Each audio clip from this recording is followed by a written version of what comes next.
Tempo comum, 16ª semana, quinta-feira. Tema: 34. Cisternas gretadas. O pecado. Pontos a meditar. 1. O pecado é o maior erro que o homem pode cometer e o único mal verdadeiro. 2. Os efeitos do pecado. 3. A luta contra os pecados veniais. Amor à confissão. Pelo sinal da Santa Cruz, livrai-nos Deus, nosso Senhor, dos nossos inimigos.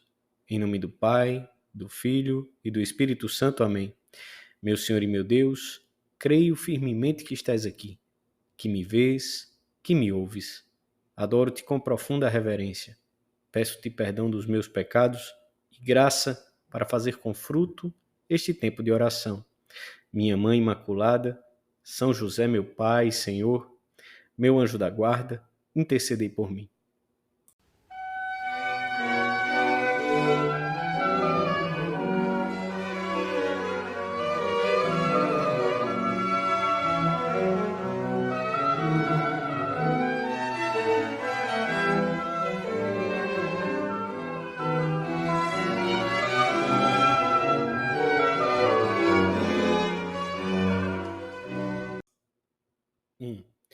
O povo judeu, depois da sua experiência no deserto, conhecia bem a importância da água. Encontrar água no meio do deserto era como achar um tesouro, e os poços eram mais bem guardados do que as joias, pois deles dependia a vida. A Sagrada Escritura fala de Deus como a fonte de águas vivas. O justo é como uma árvore plantada à beira da água viva, que produz fruto mesmo em tempo de seca. No colóquio com a mulher samaritana, Jesus manifestou que ele era a fonte capaz de saciar as almas com água viva. Na festa dos tabernáculos ou das tendas, em que os judeus recordavam a sua passagem pelo deserto, Jesus apresenta-se como o único que pode saciar a sede das almas. No último dia, escreve São João, o dia mais solene da festa, estava Jesus em pé e dizia em voz alta: Se alguém tem sede, venha a mim e beba.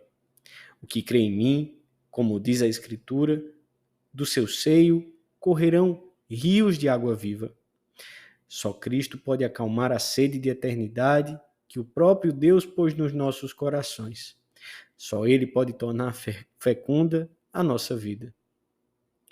Neste contexto, ressoam-nos hoje, com especial vibração, as palavras do profeta Jeremias, em que fala do abandono do seu povo, e no sentido mais amplo, dos pecados dos homens, dos nossos pecados. Pasmai, céus, e vós, portas celestes, ficai inconsoláveis, porque meu povo cometeu dois males.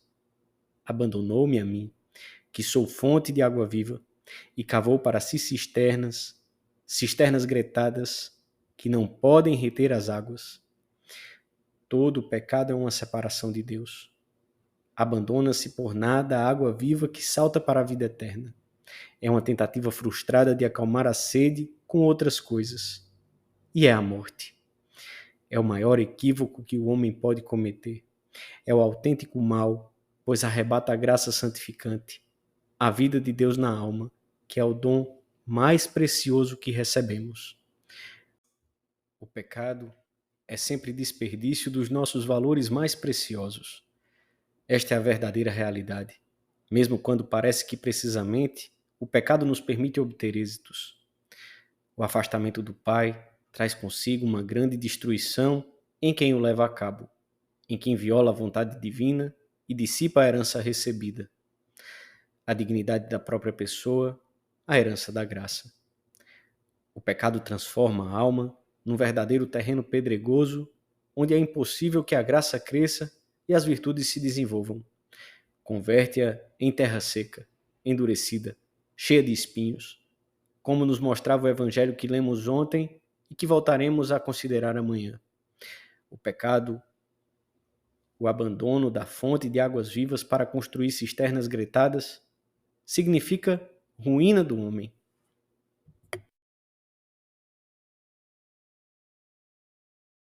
2. Fora de Deus, o homem só encontra infelicidade e morte. O pecado é uma vã tentativa de conservar água numa cisterna fêndida. Ajuda-me a repetir ao ouvido daquele e do outro e de todos. Um homem com fé, que for pecador, ainda que consiga todas as bem-aventuranças da terra, é necessariamente infeliz e desgraçado. É verdade que o motivo que nos há de levar a odiar o pecado, mesmo o venial, e que deve mover a todos, é sobrenatural.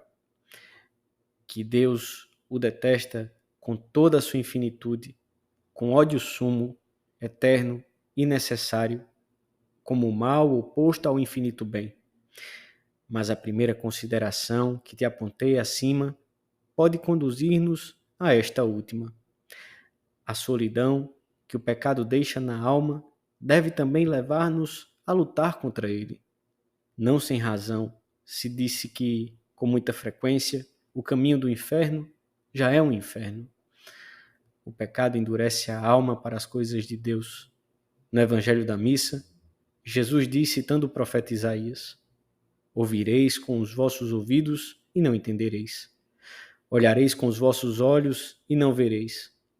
Porque o coração deste povo tornou-se insensível e os seus ouvidos tornaram-se duros e fecharam os olhos para não suceder que vejam com os olhos, ouçam com os ouvidos e entendam com o coração.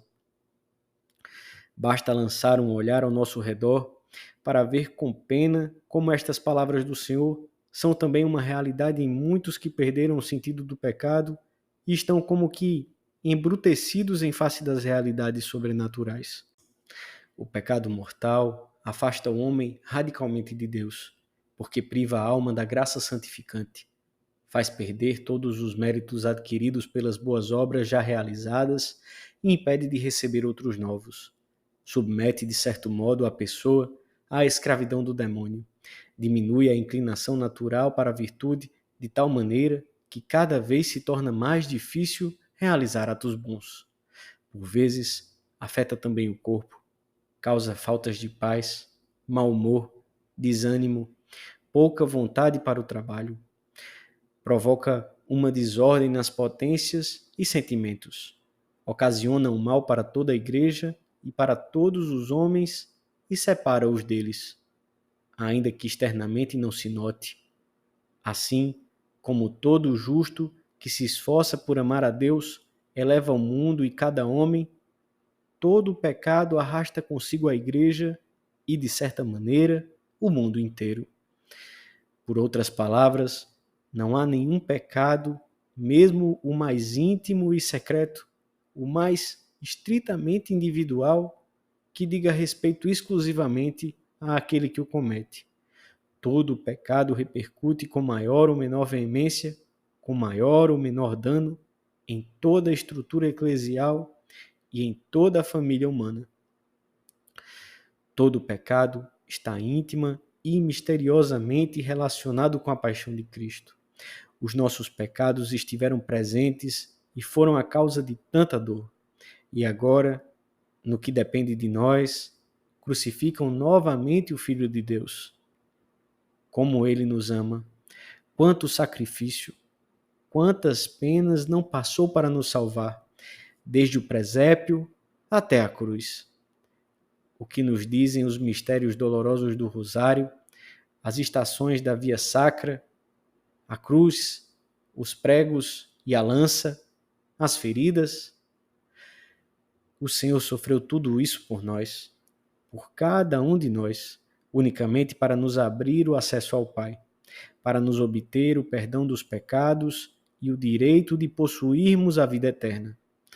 Nós, em recompensa, pecamos e desprezamos todos os seus sacrifícios. E a dor mais aguda da agonia em Getsêmani foi esta: Jesus previu com clarividência divina a ingratidão com que lhe iríamos corresponder. Com a ajuda da misericórdia divina, porque ninguém está confirmado na graça. O cristão que segue de perto o Senhor não cai habitualmente em faltas graves, mas o conhecimento da nossa debilidade deve levar-nos a evitar com cuidado as ocasiões de pecar, mesmo as mais remotas, a praticar a mortificação dos sentidos, a não confiar na experiência própria, nos anos de entrega a Deus e de uma formação esmerada.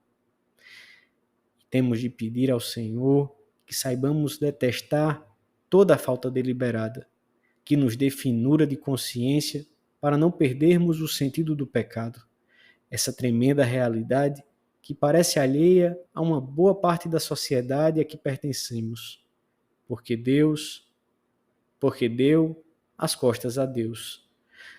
Dizemos a Jesus com as palavras de João Paulo II: ajuda-nos, Senhor, a vencer a nossa indiferença e o nosso torpor. Dá-nos o sentido do pecado, cria em nós um coração puro e renova na nossa consciência um espírito firme.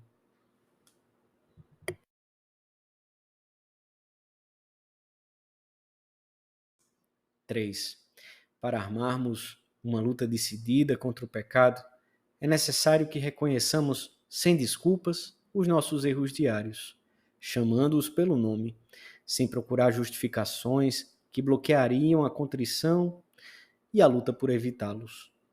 Omissões nos nossos deveres profissionais, na fraternidade, no trato com Deus. Juízos negativos sobre os outros. Ambições menos nobres ou desordenadas, de ser o centro das atenções, de mandar, de ter mais do que se precisa. Movimentos de inveja e mau humor que se vertem sobre os outros. Pouca solicitude na vida familiar. Tudo isso são verdadeiros pecados, embora veniais, porque a vontade resiste a secundar o querer de Deus, antepondo-lhe o capricho pessoal ou juízo próprio, ainda que não se chegue a uma ruptura com o Senhor. O empenho por estar cada dia mais perto de Jesus Cristo não se compagina com a fraqueza de admitir coisas que nos separam dele. Cada falta venial deliberada é um passo atrás no caminho para Deus. É entravar a ação do Espírito Santo na alma. A água viva que o Senhor nos promete, se alguém tem sede, venha a mim e beba, não pode ser armazenada em vasilhames quebrados pelo pecado mortal ou rachado pelos pecados veniais. A confissão restaura a alma, purifica e enche-a de graça. Recorramos a este sacramento com contrição verdadeira, que possamos dizer com o salmista: os meus olhos derramaram rios de lágrimas, porque não observaram a tua lei. Pedimos a nossa Mãe Santa Maria, refúgio dos pecadores, que nos conceda a graça de detestar todo o pecado venial e um grande amor ao sacramento da misericórdia divina. Examinemos, ao terminarmos este tempo de oração, com que frequência recorremos a esse sacramento, com que amor nos aproximamos dele, que empenho pomos em praticar os conselhos recebidos. Dou-te graças, meu Deus, pelos bons propósitos, afetos e inspirações que me comunicaste nesta meditação. Peço-te ajuda para os pôr em prática. Minha Mãe Imaculada, São José, meu Pai, Senhor, meu anjo da guarda, intercedei por mim.